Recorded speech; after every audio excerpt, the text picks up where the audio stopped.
For me, I want to get on the ball. If we had a long rally, I grab the ball. It's my turn to serve, and I'm standing there, and I'm ready to go. And then once they blow the whistle, if you get that quick serve, you can get a quick point because they're still really not ready to go, This episode is brought to you by West Coast Beach, a year-round beach volleyball club on the west side of Los Angeles in Santa Monica, California. At West Coast Beach, we aim to get 1% better every day, both on and off the court. You can find more info about us at westcoastvbc.com and on Instagram with handle @westcoastvbc. All right, I'm so happy to have John Hyden with us today. Thank you so much, John, for being here. John, you're a friend of mine, a colleague. You are so accomplished on the court. Just to name a few of your accomplishments: 2-time All-American at San Diego State, 4-time MVP there, 2-time Olympian in Sydney, and was it Athens? Atlanta. Oh, sorry, Atlanta and Sydney, right? Yeah, Atlanta in 96 and Sydney in 2000. Thank you. 26-time champ on the beach, oldest player to ever win an AVP event. The last one was 2018 Hermosa? Yes, according to my wife, yes. Okay. And also the creator of the Hyden Beach Academy in Tennessee, John Hyden. You're awesome. You're inspiring. Thank you so much for being here. Hey, thank you. All right, let's get right into it. What does living an inspired life mean to you? There's that question we were talking about. I think what you're getting at for me is to be able to inspire people. I think that kind of keeps me going a lot at my age. It's tough. The last few years are always tough. And, people ask how you do it. Not many people ask why you're still doing it. And I think the why is kind of because I'm doing something nobody else has ever done. And, somebody did it, but then they cut out at 43 or 44 and I'm still going. So, it's to do something that nobody's ever done before. I love that. What does having an inspired practice mean to you? Well, I guess, getting out there and learning something new all the time, when you're focusing on stuff you've already done, even at my age, to pick up something new, which happens all the time, where, there's that light that turns on all of a sudden. It's like you figured something out. And that's kind of inspiring, especially in beach volleyball. There's so many aspects to the game. And there's so many different types of players, whether they're tall, short, hit hard, don't hit at all. There's so many variables. And if you can pick up something new, I've tried to pick up something new every year. For the first 7 or 8 years, I picked up a skill in the game. And then now it's more about kind of the mental part of it. When you picked up something mental about the game and it's new to you, that's pretty inspiring. And you can take that into practice and, figure things out. That's the inspiration behind it. It's hard to explain. You get down there and you're playing with a bunch of guys and you figure something out that they don't know. That's pretty inspiring, because you've been doing it for so long and all of a sudden you figure out something new about people. That's cool. I've had the pleasure to actually be on the court with you on some of those practices, and you've always just seemed inspired all the time. Have you ever had an uninspired practice? Plenty of uninspired practices. I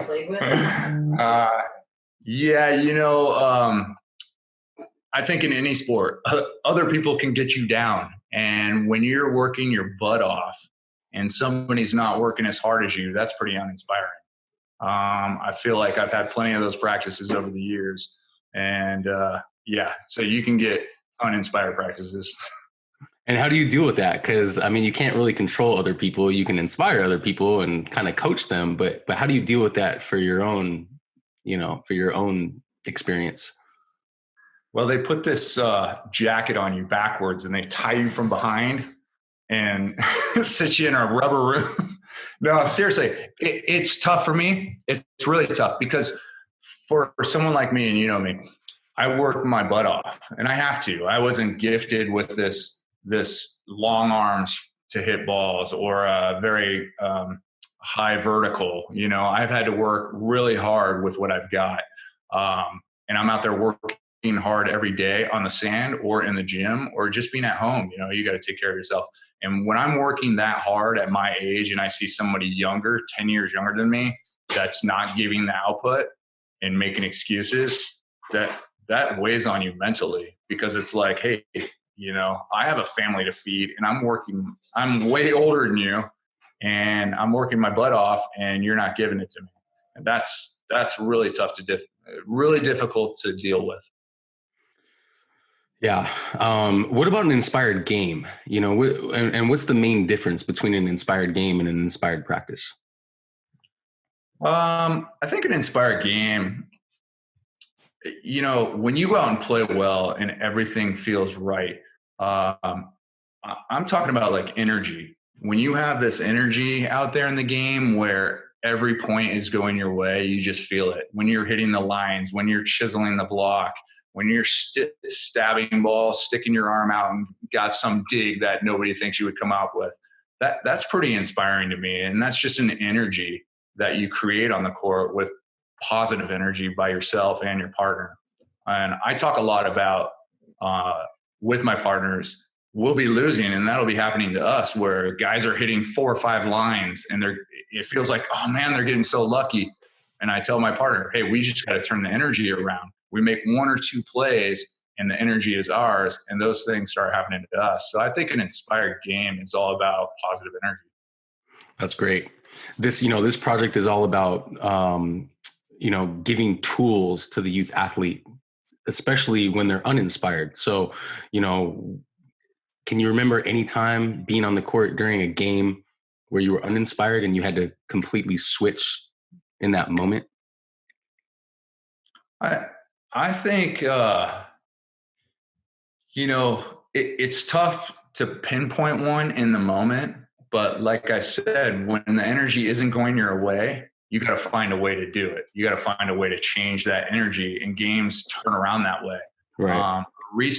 A very recent example is Bill Kalinsky and we were in Mexico in the qualifier, and we were down to Canada. We were down in the first game, came back and won, and then we were down 13-7 in the second game.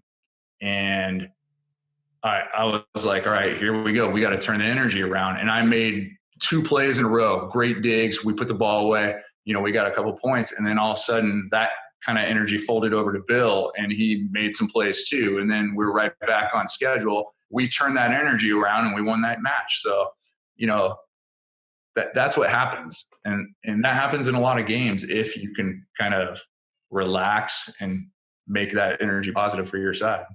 I love that. Let's talk about emotion. What are the differences and similarities in emotion from both an inspired practice and an inspired game? Let me go back to that Sure. last question. So my favorite example of that is 2009, Sean Scott and I playing against Phil and Todd in Atlanta. This is my favorite match of all time. Okay. My favorite win ever. We're down 12-7. Well, we're down 11-7. And Sean and I had talked about it before the game. We won our semifinal, and we knew we were playing Todd and Phil, and we sat down on the bench right after our game, and I said, listen, we have nothing to lose. Those guys are the best in the world. They never lose. Let's go in and win. And Sean he says to me, you got to understand, I've lost to them so many times. You know, he had lost so many times and so frustrated. I said, I don't care. Whatever happens, you keep your head up. You keep your head up. So we go into that game 3, we're down 11-7. Sean goes up, gets blocked, 12-7. He turns around, he puts his head down.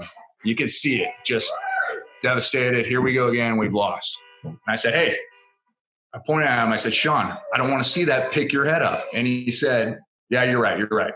We turned around from 12-7 in the third, down again 14-11 in the third, and we came back and won that game against the number 1 team, one of the most dominating teams of all time.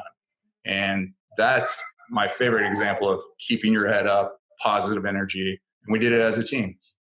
I love that. Wow. So anyway. Yeah, no, I love that. No, thank you for that story. That's awesome.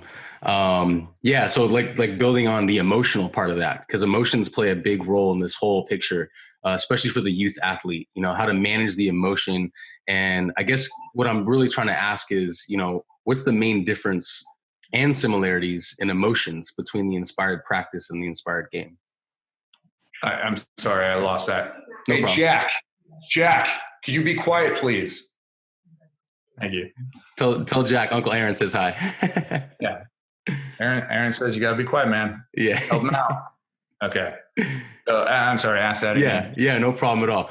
So what are the differences and similarities in emotion from both an inspired practice and an inspired game?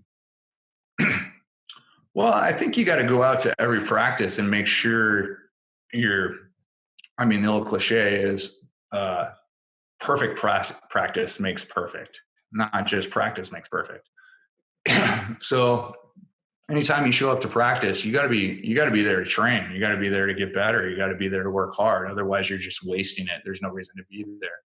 And that translates over to the games. So you work hard, you create that positive energy, you go after every ball in a practice. It's only going to make you go after every ball in a game.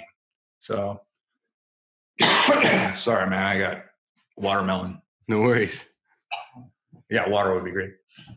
But so, that translates into a game. And I guess the emotional management part is what I'm looking for, because, training and games, the emotions are a little bit different. Training, you're working. And games, you have to be kind of open to the unknown, but how do you manage your emotion? I guess is the question. Well, I think if you put it into your practices, you're always putting something on the line, whether you're playing for lunch against people or you always want tight games, and so when you run game-like situations, you should be playing close matches or close games with people. Always have something on the line, whether it's, all right, losers shag balls, losers owe lunch, losers do this, losers do that. That inspires you to win, and that creates, okay, now it's match point. If they put this away, we lose, I got to do all this stuff. Well, it's the same in a game to a different level. So I don't think you can actually create that in a practice because game emotions are quite different. Right. You have a lot more on the line, but to an extent you can. And, you've been in some huge games. How do you manage your emotions in the game when the game's on the line and you have the crowd yelling and everyone's going crazy? How do you manage your emotions? I just focus on the end goal, to win. It's all about winning. I wait to the last second after the game. I can let all my emotions out. Otherwise, you start having up and down emotions in a game. It's just going to tire you out mentally and physically. There's a couple. One time Troy and I were playing in Puerto Vallarta. It was 95 degrees out, humidity. It was crazy, super, super tiring. And we played against Poland's number one team. And it came down to the very end. I baited the guy, right? I baited the right side hitter to do a cut shot. I got it up. I dove, got it up, set me. I put the ball away from the match and I screamed, ah! And I basically passed out. I fell to the ground. I went blank for a second, had to sit down.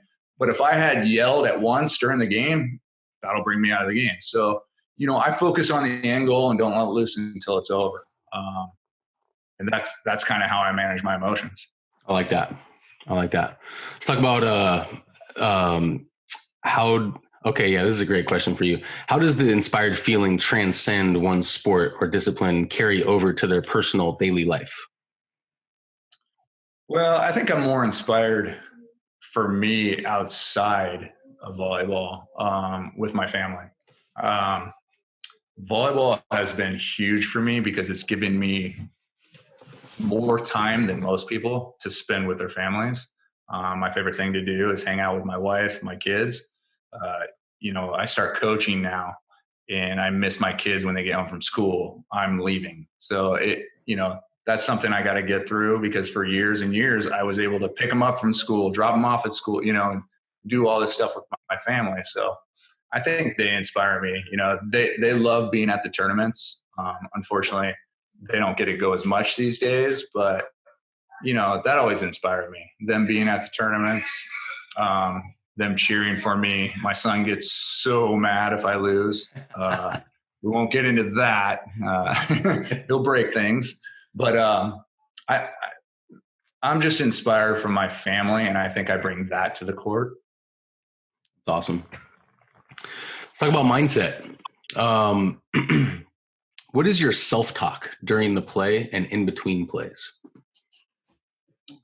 Just give us a glimpse. You don't have to go into too much detail, but just a little glimpse of what's going on in your mind. Well, I think when I'm siding out, when I'm on getting ready to receive, it's all about, what did I do the last 2-3 plays? What did they do against me? So I'm always thinking about how they're trying to bait me and what they think I'm going to do. So looking at that, I'm looking for my strategy on the next side out. How do we want to run things? When we're serving, I've thought about, so when we're on defense, it's more about what did they do the last couple plays and how can I set them up to hit it to me or get a block, It's always a chess game, trying to figure out what's going to happen and what happened in the last few plays. You're always trying to bait people. You're always trying to get in their tendencies, throw them off guard somehow. So I think both ways, offense and defense, because, I run an offense where I'm all over the place. Defense, it's a chess game, thinking 3 moves ahead. So just trying to throw them off guard with something they haven't seen.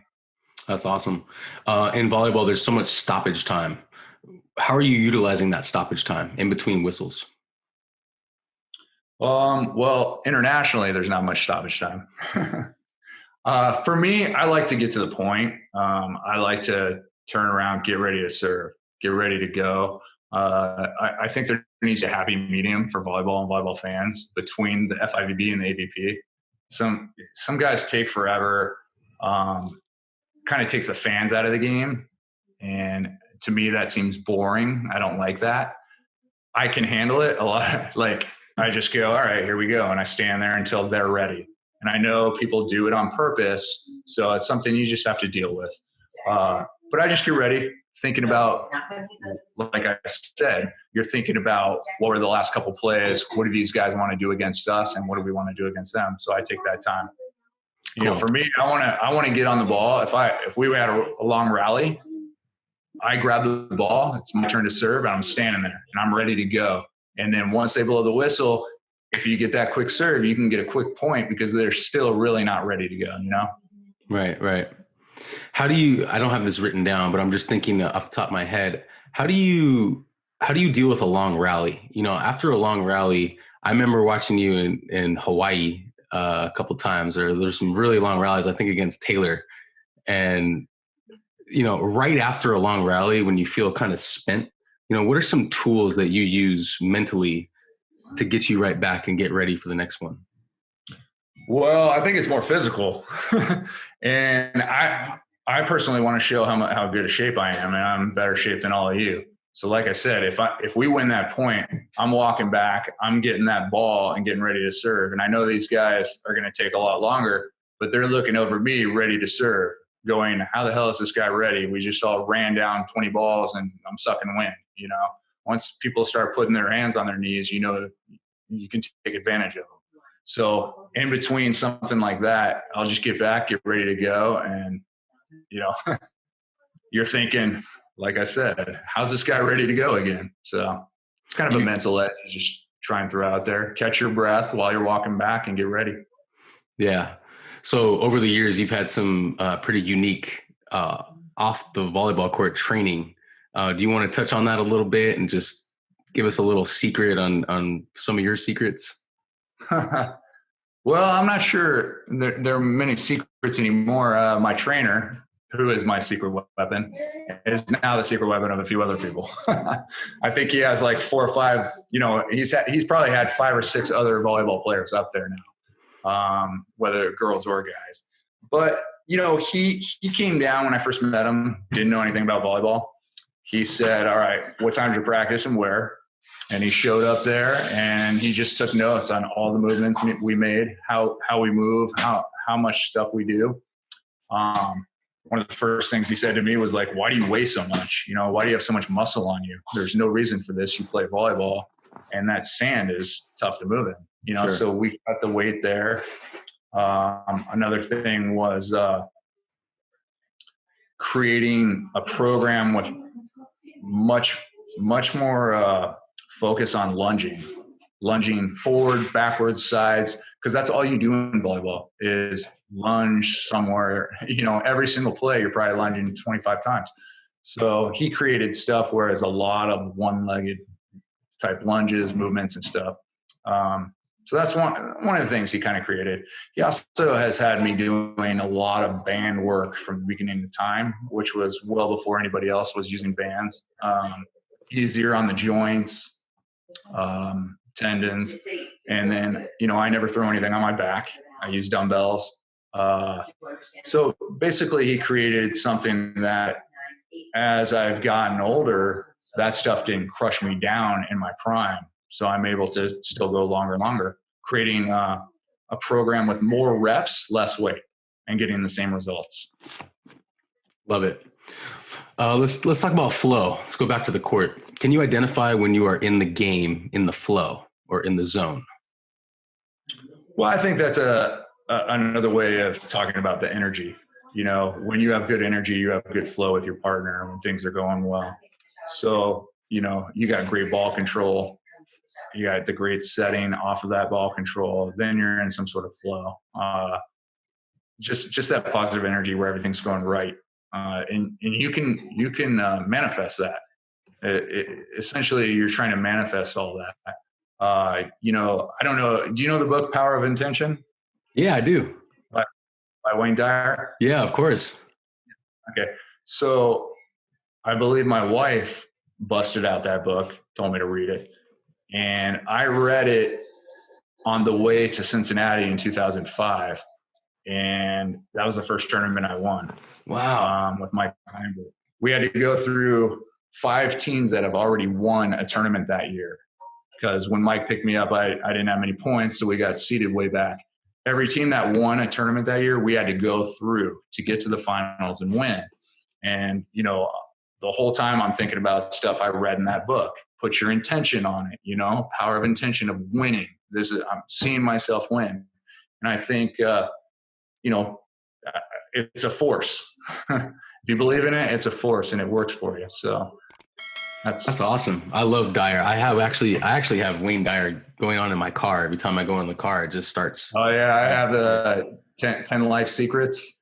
Have you seen that? Yeah. So I have that on audio. I listen to a lot. Amazing. Shout out to Wayne Dyer. I just want to stay on the idea of flow for a second. Is it possible to create it in practice? And the reason why I ask that is because, when the game is on the line and there's something to achieve, like a win or, prize money or a trophy, yeah, you feel motivated. But is there a way to do that in practice and then try to bank it for later? Well, I think especially at an earlier age, when you're dealing with the kids that are playing, they have a lot to learn. And when you're coaching some kids and you're teaching them, like I do on offense, kind of the flow sets, I call it have some flow between each other. So I'm passing this ball over to you instead of just straight up. You're setting it back out to me, stuff like that. I think you have these young kids and they're just learning that. You're creating some flow on the court for them, and they walk out of practice going, wow, that was really fun. That was really cool. And nobody else is doing it. So I think some of my kids, take this and develop it and get better and better. And when they walk off the court, they're like, wow, that, it's really cool to be doing this type of stuff instead of just pass, set, hit, Right. And I think for the younger generation, you can take that at a higher level. Yes. With guys, even going out with a new partner every time, I try to train them to play my game and they get in a flow where it's like, oh man, that is so much easier to go on two during this play. That's so much easier to set this shoot set or throw the ball way up to the net, and they figure it out. For me, I've been doing it, and I kind of gear everybody else towards my game. And so I don't get it as much, but I can see guys that I've been training with that become my partner, that work on the new things, walking away from practice going, yeah, that was really cool. I like playing this way. So I think I created a flow in them. Cool. Awesome. Let's talk about sources. John, where do you get inspiration from? And I know you mentioned your family, and if you want to talk about them more, that's totally fine. But is there anywhere else that you get it from? Yeah, you know what? I mean, I do get inspired when the fans come up to me, or, they're on social media and they're like, how do you do it? I don't get it. I'm 2 years younger than you, 3 years younger than you, and I can barely do this or barely do that anymore. And this hurts and that. So when they come up to me, I think that's pretty inspiring, and that, like I said, that's kind of, when I get more and more of those people telling me that, I feel like, all right, I got to do more. I got to play another year. I got to play longer. I got to show them. And a lot of people want to get out. They're like, oh, seeing you play, I want to get out more. And I'm only 44 and I, thought I was done. So I think that's pretty inspiring. That's really inspiring. I mean, that's awesome. When you feel that energy back to you, it just says, yeah, for sure. Okay. You like that? All right. I'll keep going for you then. Yeah. That's great. All right, cool, man. Let's talk about, let's go into the popcorn questions. Again, answer these how you wish. How do you define success, and what does being successful mean to you? I think being happy with what you're doing. Success to me is working hard and having that reward after. There's I'm watching The Last Dance. I'm sure everybody else is. Yeah. And Michael Jordan won that first trophy and all the emotions come out right after that. You never see that out of a guy like that. He's such a hard ass, this and that. But once you get to that pinnacle, those emotions come out. And I think that's a huge part of it. When you finally win again, or you win your first or whatever, for me, it's every time I win a tournament, it's like, there's just this release of emotions, and I may show happiness on the court and run around and be, smiling and da-da-da. And then I get to the hotel room and I'm like, my body's drained. It's beat up. It's dead. And, especially the older you get, and those emotions come out there too. So I think that's it. Cool. How do you consider the idea of failure? I think failure, and I try to teach my daughter this right now. Especially at a young age, you're afraid of failure. But I mean, from day one, the moment you're born, you're failing. You're trying to eat with your hands and it's all over your face. You try and pick up a glass, you failed. You can't even drink. And with volleyball, it's the same thing. I've failed 1,000 times over and over again. And it's how you deal with that failure and come back. You have to, another cliche, it's not failure, it's you're learning. You need to learn from failures. And I think, to an extent, you need to learn. You definitely need to learn from your failures, but you can't dwell on them. I've had a lot of really tough losses, and it sits with me for longer than I want most of the time, and you just got to kind of find a way to get past that. When Sean Scott and I won, we were winning all the time that one year. And we came back the next year and I said, now we got to work even harder. We're at the top now. Every single team's going to be gunning for you. So what we did last year, we got to work harder now to stay on top. And I think that's a part of it, because when you have those failures, you always got to work harder to pass some of those failures. So I love it. What are the most successful habits that you do on a consistent basis? I think it's, the discipline. I mean, discipline is a habit. I have to have discipline with my nutrition. I have to have discipline with my recovery. Um, my training regimen in the gym. Um, it's all kind of this lumped into that same thing. Uh, what was I'm sorry, what was the Yeah, question no problem. again? Yeah. What are some of the most successful habits that you do on a Okay. consistent Yeah. basis? So the habits are all, your training. And that with that training comes your training in the gym, your training on the court, your recovery after each training, your nutrition, how you approach things has to be, quote, professional, unquote. So if you want success and you want to keep that success, I think all those, the habit is being disciplined in all areas.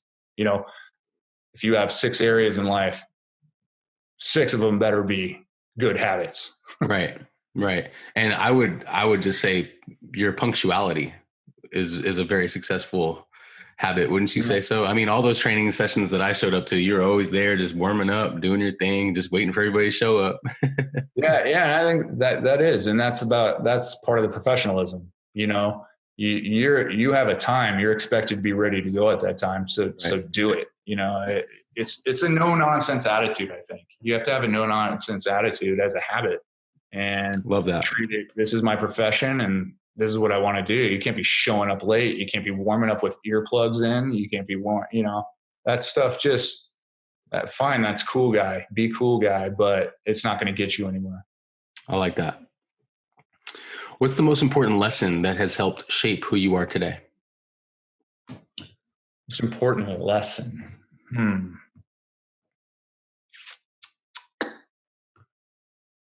not sure there's a lesson. Okay. I haven't really had a lesson about shaping me. I think, for me, I like to observe and figure things out before I actually do them. So I think, that's a good lesson. That's a great one. So, diving right into it isn't my thing. I like to observe and watch what works best, for people, try and take it in and, move on from there. So What was that Bruce Lee quote you always used to say? absorb what is useful, discard what is useless, add what is essentially your own. And I use that with my girls too, because, I think a great lesson that I've learned that nobody's taught me is basically that. In all sports, you're going to be taught the basic fundamentals and skills. What you do with those after you're taught them and creating it as your own is a huge lesson. You know, um, the way I do all my stuff, I've created that on the court. I've taken certain ways I've been taught, but then I've changed it. And I think everybody needs to do that. Listen, I tell all my girls, in the end, I'm going to teach you how to pass the most efficient way. If you can pass with one arm behind your back better than what I've taught you, then by all means do it. Figure it out. Okay. Because who's to say that's the right way? I mean, that's how it's taught and that's how you should do it. But if you can set a pokey every time perfectly, then set a pokey every time perfectly. Is that right? Makes sense. So I think you just got to create what's going to work best for you in the end. I love that. Can you share the biggest challenge you've been through on your journey? Oh, geez. Biggest challenge. I think all my injuries. I've had plenty of injuries. And I'm going through them right now too. But my whole life, my whole career, I've had injuries. I mean, there's a time in college, 3 years in a row, I sprained or broke my foot or ankle 3 years in a row in the same week in April and missed the last 2 weeks of season, So I'm going into the end of season, getting ready for, playoffs, and I break my ankle or I break my foot. And then I sprained my ankle the next year. And it's all in the same week. I mean, huge setbacks, super disappointing. Like, here we go again. I have to start all this rehab over. shoulder surgery, 2 shoulder surgeries, had to start over, back injuries. Oh my God, here we go again. I think you have to take each one of those as a learning lesson. And when it is a setback, you take one step back, but you got to move 2 steps forward from that setback. And it's mentally draining. It's mentally tough, especially when you've been through it so many times over and over. And you're like, here we go again, rehab. I've been doing it the last 2 weeks, same rehab stuff over and over and over again. And if you can't do that, then you're never going to get back or be better than you were. So I think those are really difficult. Staying on the topic of injury, I've been through injury myself. Injuries are difficult mentally, almost a little bit more than physically. Physically, you got to follow the program. But mentally, can you give any tips in the middle of the injury or right when it just happened? Where is your head at and where do you need to be at mentally? Well, the older you get, you're thinking to yourself, is this it? Is this it? Is this the one that gets me and I'm done? And that's been the last 7 years for me. So, I think when I think to myself, is this it? My wife hits me up and she says, Mikkel's going to get you back, and I'm like, I don't know about this one. And I have to mentally say, yeah, I know he is, to myself. And I know he is. I know he does. He's done it every single time. And there's points where I'm like, this is it. I'm done. I can't even move. And then finally I get in with him and I walk out of there feeling fantastic. Now I walk out feeling fantastic, starts to get a little stiff later and hurts and blah, blah, blah. And I can't do what I need to do. But I think mentally, you just got to have, not only mentally, you got to have a good crew behind you. And I have my wife and I have Mikkel. Even just this last 2 weeks with my injuries, my wife needs to get my ice. She needs to give me a massage. She needs to heat my back. She needs, and this injury isn't even that bad, but it's put me out to where I can't put on my socks. I can't, so she's got to put on my socks, stuff like that. She is my crew at home, getting every single thing I need. And because I have her, I'm able to do what I do. It's the 2 people that have been behind the wizards behind the curtain, I call them, is my wife and Mikkel. And without them, either one of them, I don't think I could do what I do. So, mentally, you got to have, not only mentally, you got to have those people behind you being able to get you back. Shout out to Robin. Shout out to Mikkel. Yeah. Love you guys. Okay, cool. Let's keep this moving. What is the biggest challenge you see for your athletes now that you're coaching?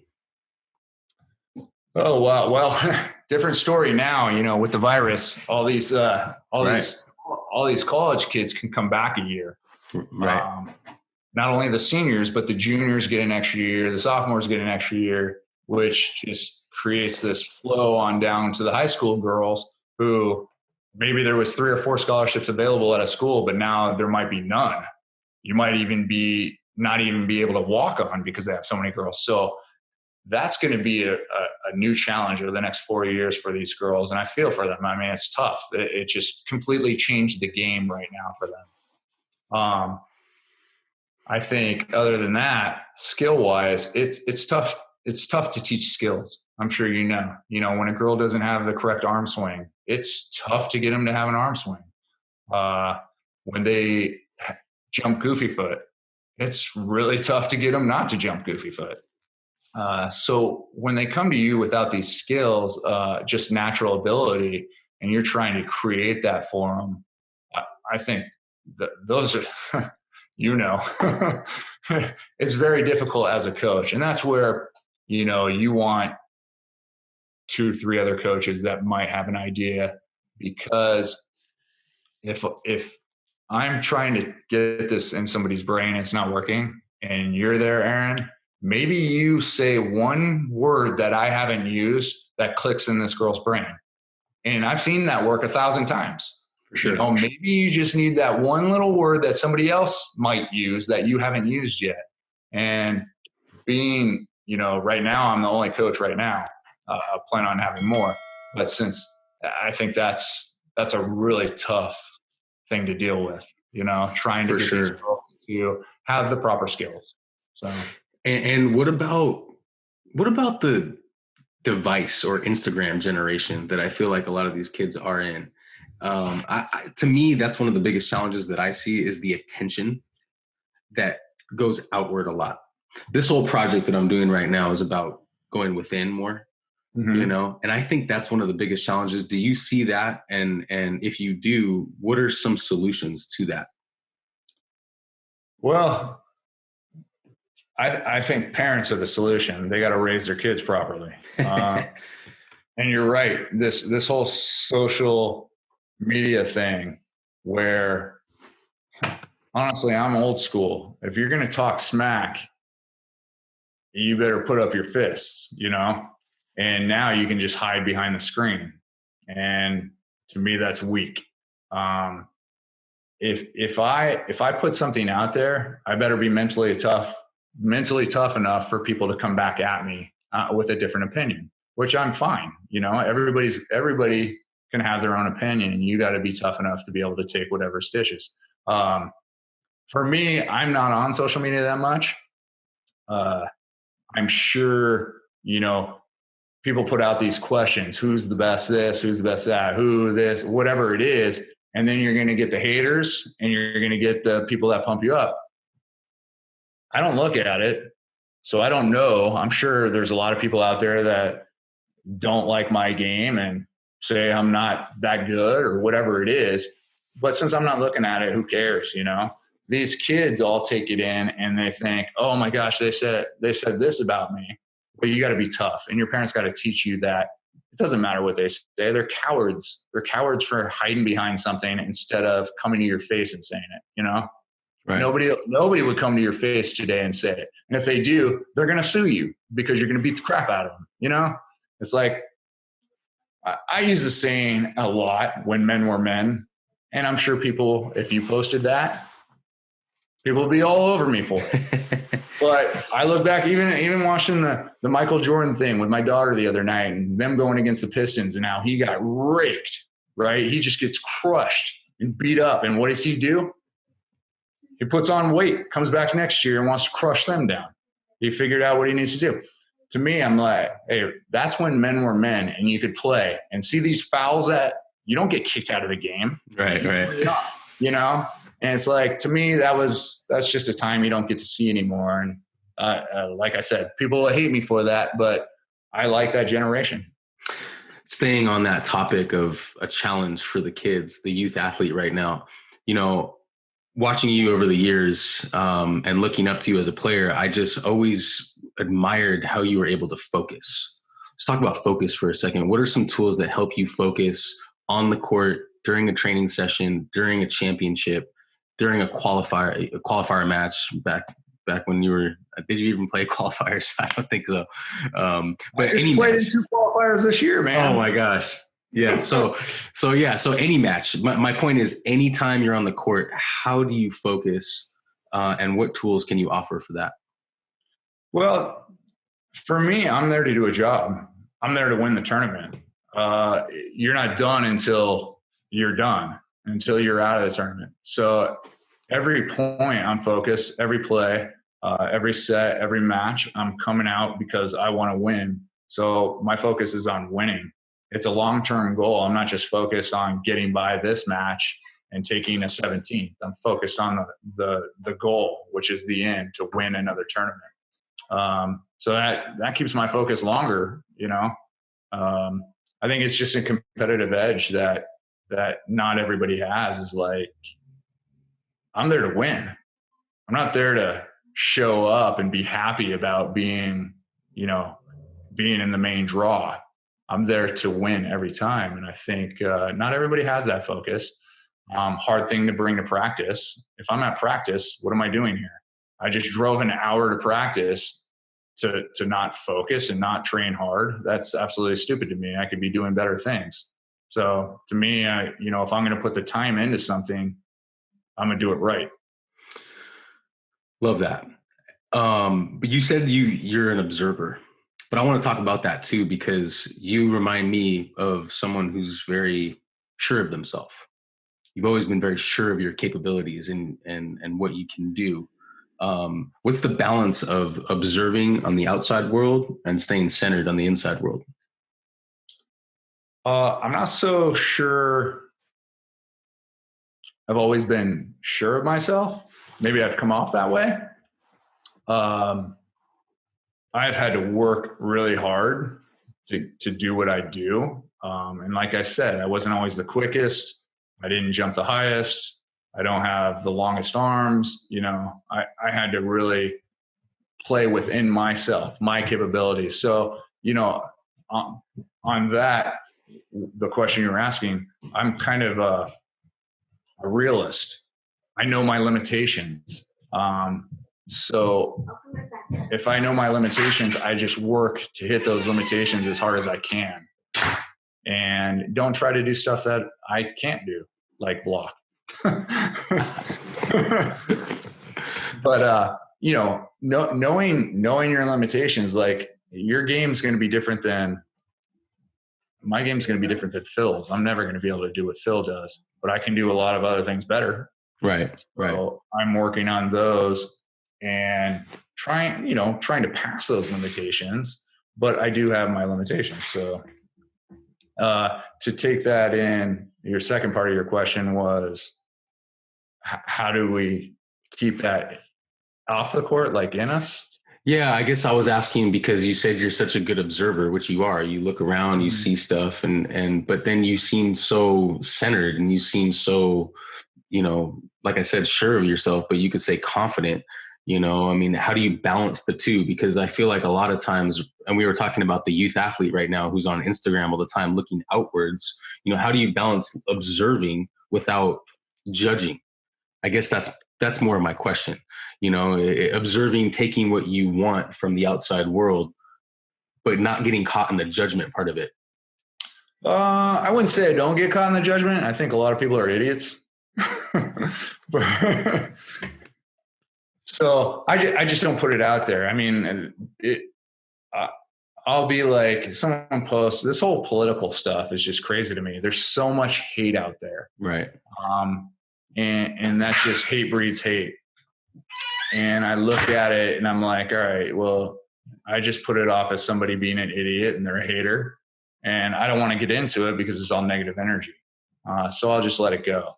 My wife has a harder time letting it go. Where she's in the process of learning these things. She's getting much better at it.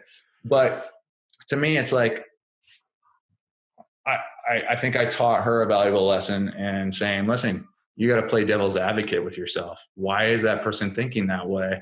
And just kind of have some empathy or compassion for the way they're thinking. It doesn't mean it's right. It doesn't mean it's wrong, but you have to see it from other people's point of view. And then I think that just kind of settles me down where I can just be like, all right. And I let things go. I don't hold a grudge on anybody. That's just bad energy. Right. You don't want that side you. Right. I try not to hate on people, but you're always going to have an opinion or feelings on somebody, whether you don't like them and why you don't like them, that just happens. Being able to let stuff go, I think, is a huge asset. And that's what I have. I think that's one of my biggest assets is I can let things go pretty quickly. I would agree. Absolutely. That's awesome. All right, let's keep moving here. Just a few more. How important is the idea of impact to you?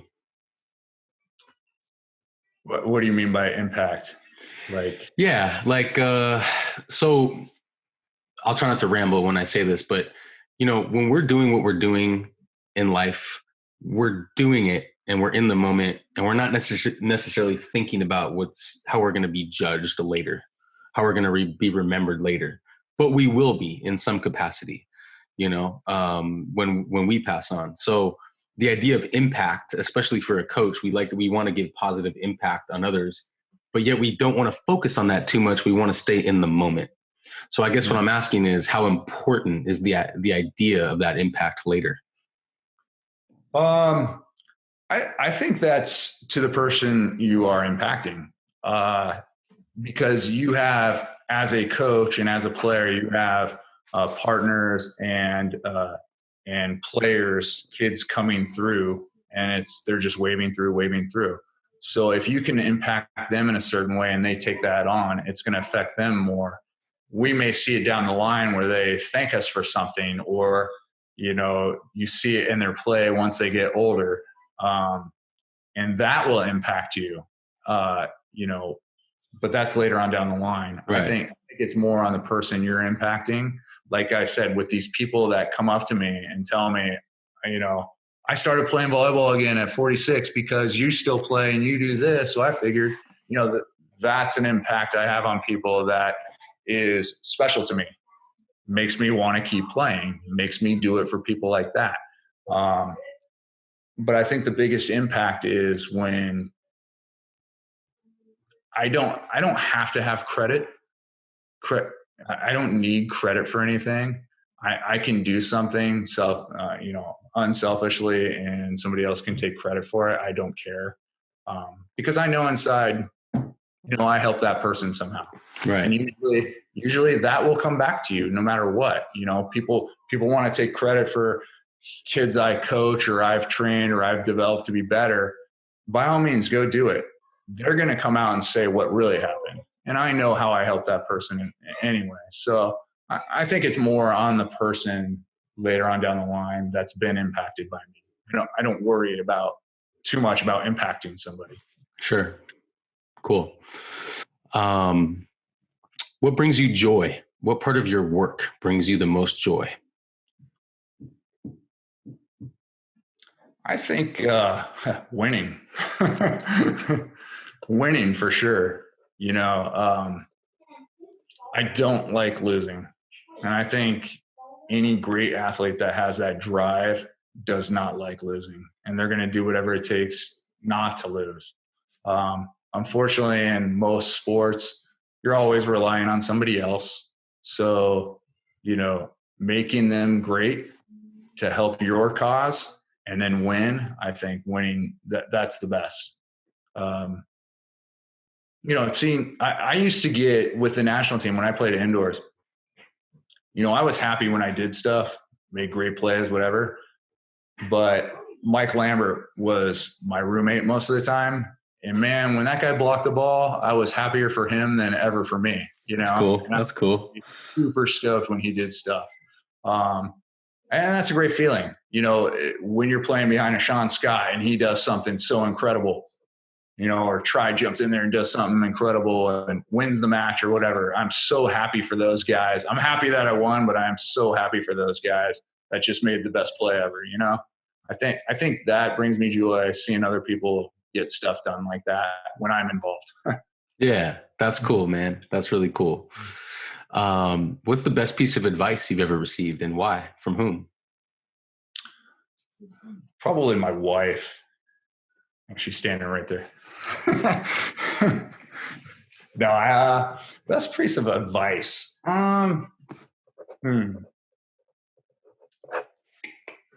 That's a tough one. I would have to think about that for a while. Bruce Lee told you.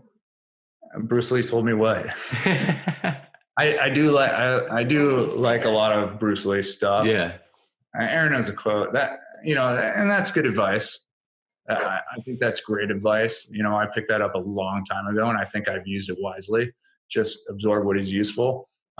Watching Stein, I picked up, my pokey from him. Watching Raji play defense and his shots, his cut shots, and the way he delayed, I picked that up from him.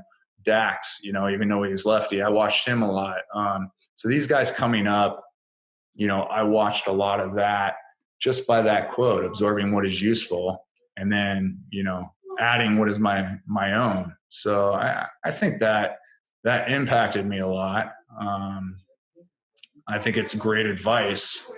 And, other than that, I'm not sure there's anything that stuck out about somebody giving me advice. That's cool. I would say on a different level, reading certain books, Like I said, the power of intention, anything Wayne Dyer, that's impacted my life and the way I live.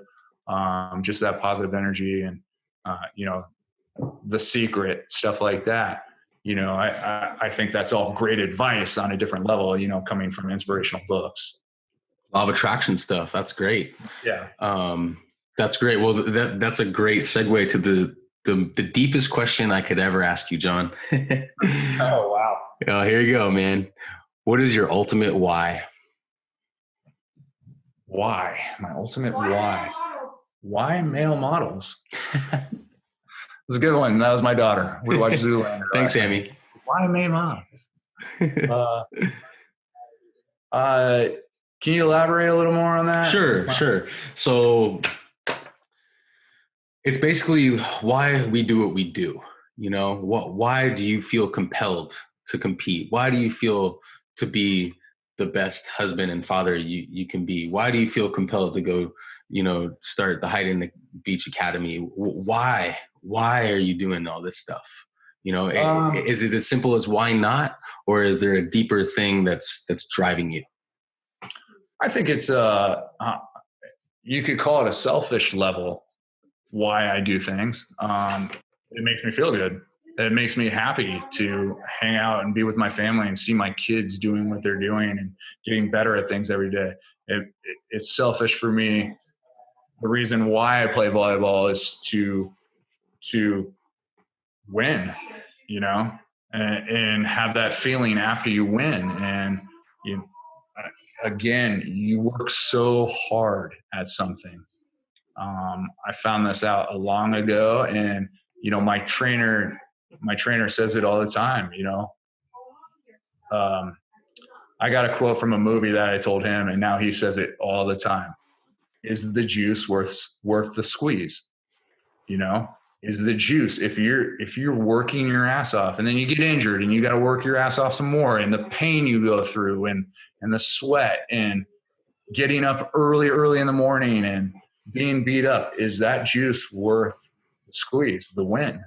And it is all the time.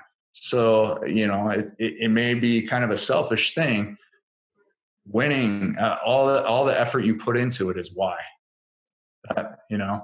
And on another level, like I said, doing something nobody's ever done before is the why. That's such a great thing. And I said that earlier, and I think it's the first time my wife has heard me say something like that. And she kind of had this blank look on her face, like, really? But that's it. That's huge. I'm doing something nobody else has ever done right now. So that's great. Yeah, it really is. It is great. And I have to continue to do it, so it makes it even harder for somebody else to do it. That's right. That's awesome, man. Looking back on your journey, is there anything you wish you could change, and why? I wish I played football.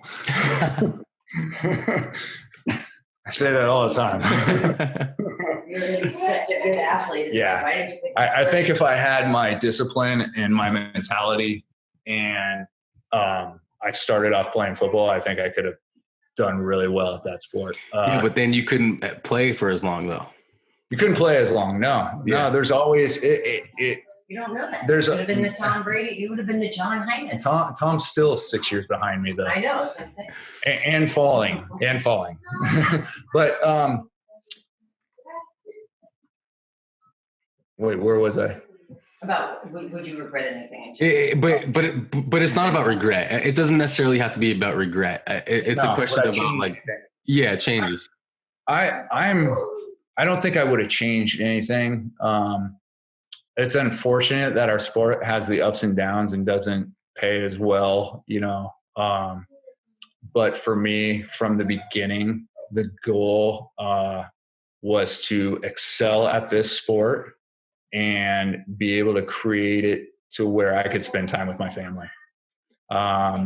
When I started coming up and winning, I was able to sell my business and concentrate fully on volleyball and pick up sponsors. And now my wife and I are the only husband, wife, parents walking our kids to school and picking them up from school, And we didn't have to drop them off and say, get out of the car. We walked them in, all through elementary school. And then we slowly walked out of there, and to be able to create that time with my family, I think I would never change it. That's awesome. That's beautiful. So the last thing I have for you, John, is looking at these pyramids. I'm not sure if you have them in front of you, but I guess my question is, did anything speak loudly to you from either one, either from Coach Wooden's or from the Pyramid of Inspired Living? If you go over Coach Wooden's, yeah, and yours, there is a lot of information. Right. There is a lot of different aspects there in the pyramid, and if I was an athlete and I was reading, or if I wanted to model my life after either one of these, I believe I kind of have. There's just a lot of information, which if I look at, I looked at this originally and I was like, wow, okay, there's so many different blocks here. How could you do each one? But when you do one, it translates into the other. So it kind of meshes well together with each one. So it's not quite their own box, but it's like they're all kind of in the same circle. Yeah. So when you create a discipline, that discipline on the court, off the court, with your family, with your nutrition, with your rehab, you're hitting all these little things. When you start to create one, it just branches out into each one. Looking at it, I feel like there's way too many, but then I went over each one. I'm like, oh yes, I do that. I do that. I do that. So I think if you're looking to follow something like that, just create one in your life, start with one, and all the others will soon start to surround that one. You mean one block? Is that what you mean? Yeah, one block. Yeah, if you have one block and you're starting somewhere, soon you will create all those blocks around it. So don't get overwhelmed. Like the first, when I popped that up, I was like, whoa, that's a lot of shit. Right. But then I started looking at each one. I'm like, oh, well, it's not really, because as long as you're doing this, that creates this. And if you're doing this one, that creates this. And then now you're covering the whole pyramid. So right. If I was gonna read that or try and follow it, I think you start with one or two, and it's just gonna create the whole thing for you. But you gotta follow that. You can't just half-ass it. Right. If you're gonna do something, don't half-ass it. That's kind of my mentality. Cool. I saw this pyramid of success every day going to UCLA. It was painted on the wall, and it's part of the culture there. And I kind of was inspired to make this one. And I guess what I'm asking my guests for this project is, would you encourage everyone, including yourself, to make your own version of a pyramid? Or a compass? I think it's kind of like a vision board. Yeah. What you're putting on a vision board and trying to follow, you want to manifest that. Well, you also want to follow these. Like I said, it's a lot for me, but then when I look at it, so I would encourage somebody to take a look at it and pick something and try and mimic it, follow it, do the best they can at it. And like I said, it'll create everything around you. It'll create the rest of it around you. Is what I'm saying. I like that. I do like that. Because when you're taking it, it takes a special mind to be able to follow 20 different things. Yeah. You're looking at, right. I think there's 15 plus the 15 blocks plus the ones on the side. So yeah. Okay. Well, if you were just going to look at that and you hadn't read the books you read and you hadn't written that up, I mean, where did you start with it? Did you start with all of them, trying to do all of them at once? No, you just can't, it's too much information right off the bat. Right. But you started by reading some books. You started, like you said, John Wooden up on the wall every day. You saw that. So you're starting there, and seeing it every day kind of gets in your brain. And so when you get in certain situations, it's like, oh, okay, remember what he said about that? and you're trying to follow it. So I think as long as you're taking it in at a smaller pace, then for sure, I think if you get overwhelmed, that's where it falls apart. You know what? I have to tell you this right now. Karch said the exact same thing on his email response back to me. Because I gave him these pyramids, and he looked at them and he said, 25, because he's right. It's 15 plus the 10 on the side, 15 block, and because I was like, did he not count them right? But no, he's right. It might be too much. It might be too much to focus on. But that said, I do think that Coach Wooden created this as this compass, this incredible compass for a team. I mean, this is all, if you look at it, I think this was created in the 50s or 60s, but it's a perfect kind of blueprint for team success. If you're not on a team, or after you are done playing with a team, I think it's important to figure out, okay, and then what? Where do you want to go now? You won the championship already. Okay, now what? And that's where I was inspired to make this one, is to say, okay, cool. Even when you're walking your kids down the street, or you're dropping them off at school, are you inspired? And to me, like, you are, you guys are already doing that, but you've taken this whole career and you're able to, be in that inspired living kind of place, kind of intrinsically, but not everybody has that experience to get them there. So I think that's what this whole project is. It's a tool to be able to help you to get to that inspired living kind of place, no matter what you're doing, whether you're in the game or out of the game, And I think, like I said, it's a great tool, but don't get overwhelmed by seeing the entire tool. Got it. Yeah. Pick 1, 2, 3 out, whatever it is that suits you. And as you go through that tool, it'll translate to another one. Like if you look at that and took one of those and said, all right, this is what I'm going to do better, this is how I'm going to do it, you would find in a week, moving on, oh, well, I was doing that all along because I was following this, So if you break it down a little more, it's not too much information, but right in your face, yeah, it's a lot of information. I totally get what you're saying, and I actually really like that. To me, what comes out while you saying that is health. You take care of yourself, and you commit to your nutrition and your workouts. I mean, things will start to follow. And for sure, right there is discipline. Right. How hard is it to eat nutritiously? Right. Freaking really hard. Right. So if you have a good healthy eating regimen, that's discipline right there. Right. And then being healthy is going to make you happier, right. Stuff. So I think they all just kind of start to mesh together in their own way. Cool. John, anything else you'd like to add?